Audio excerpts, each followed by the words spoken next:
Samedi 18 novembre 2017, partout où vous nous recevez, bonsoir et bienvenue, fidèles téléspectateurs. Voici votre flash d'information. Bienvenue, installez-vous. L'Union africaine, à travers son président en exercice, les Guinéens Alpha Condé et le gouvernement sénégalais, s'indignent des cas d'esclavage en Libye. Ils invitent les autorités libyennes à ouvrir une enquête pour situer les responsabilités et traduire devant la justice les personnes incriminées. Moussa Fomba nous en dire plus.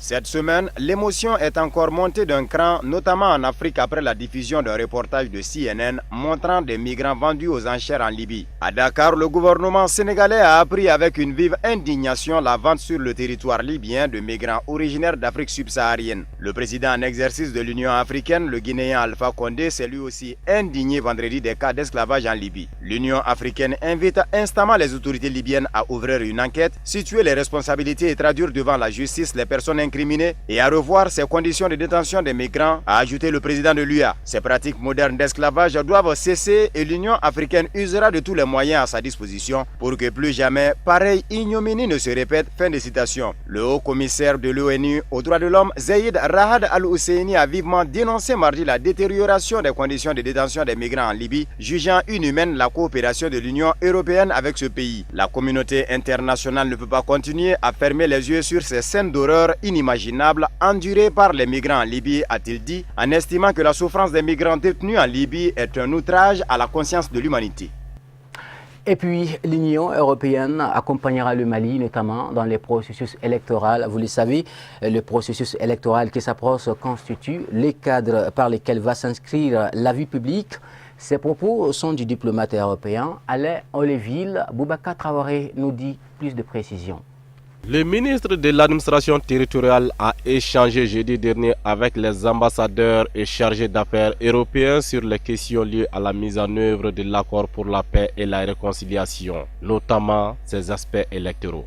Alain Oleville a rappelé que l'Union européenne accompagne le Mali dans nombre de domaines, notamment dans les processus électoraux. Le processus électoral qui s'approche constitue le cadre par lequel va s'inscrire la vie publique. Pour les partenaires que nous sommes, il est extrêmement important d'avoir la meilleure compréhension possible de la manière dont ce cycle électoral se prépare et s'organise. Cette réunion est exceptionnelle et normale dans le sens où nous sommes dans un dialogue constant avec les autorités de ces pays. Nous souhaitions, à travers cette rencontre, recueillir des informations factuelles sur les conditions de préparation du processus électoral. Nous avons exprimé nos attentes pour que ces élections soient crédibles, transparentes, qu'elles contribuent à la stabilité du pays et de la sous-région qui sont exposées à de très nombreuses menaces concernant les domaines de la sécurité, a déclaré le diplomate européen. Alain Oleville, ajoutant que ce cycle électoral doit contribuer à renforcer la confiance, la crédibilité à travers des moyens normaux. Par ailleurs, Tchéma Iber Koulibaly a affirmé que les ambassadeurs européens sont non seulement rassurés quant à la solidité du processus électoral, mais qu'ils sont répartis avec la certitude que le gouvernement tient bien ses affaires et que tout ce qui va se suivre dans les jours à venir sera de nature à renforcer la démarche qui consiste à mettre en œuvre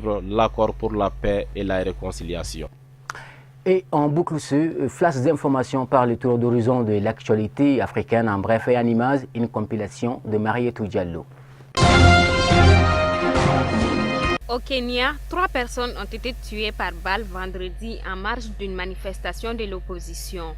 Ce rassemblement interdit par les autorités a été violemment réprimé par la police. Les violences seraient survenues lorsque la police kenyane est intervenue pour disperser des partisans de l'opposition qui acclamaient leur leader Raila Odinga pendant son trajet entre l'aéroport de Nairobi et le centre-ville de la capitale kenyane. La police a tiré des grenades lacrymogènes sur le convoi de l'ancien candidat à l'élection présidentielle de retour d'un voyage aux États-Unis pour tenter de l'empêcher de poursuivre sa route. Les 3 manifestants seraient morts au cours d'échauffourées sur l'une des principales routes menant au quartier d'affaires de Nairobi.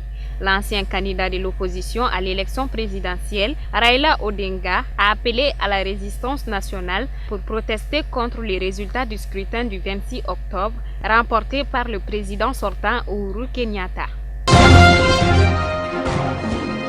L'ancien président du Burkina Faso, Blaise Compaoré, resté 27 ans au pouvoir avant d'être chassé en octobre 2015, a démenti vendredi depuis son exil à Abidjan tout lien coupable avec les terroristes islamistes sous sa présidence dans un communiqué parvenu à l'AFP. Je ne peux accepter de lire que j'aurais pu avoir des liens coupables avec les terroristes d'Al-Qaïda au Maghreb islamique, lesquels justifieraient en réaction les attaques subies par mon pays, affirme M. Compaoré, rompant ainsi un devoir de réserve absolue qu'il observait depuis sa chute, selon le communiqué transmis par son avocat.